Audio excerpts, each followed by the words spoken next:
Sa pangalan ng Panginoon, iginigiit kong huwag na kayong mamuhay gaya ng mga taong hindi nakakakilala sa Diyos. Walang kabuluhan ang iniisip nila.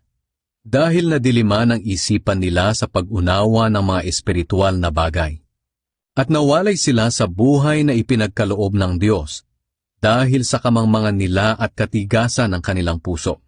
Nawala na sila ng kahihiyan, kaya nawili sila sa kahalayan at laging sabik na sabik gumawa ng karumihan. Ngunit hindi ganyan ang natutunan nyo tungkol kay Kristo. Hindi ba't alam na ninyo ang tungkol kay Jesus? At bilang mga mananampalataya niya, hindi ba't naturuan na kayo ng katotohanang nasa Kanya?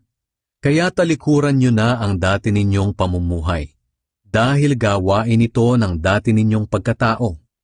Ang pagkataong ito ang siyang nagpapahamak sa inyo, dahil sa masasamang hangarin na dumadaya sa inyo. Baguhin nyo na ang inyong pag-iisip at pag-uugali.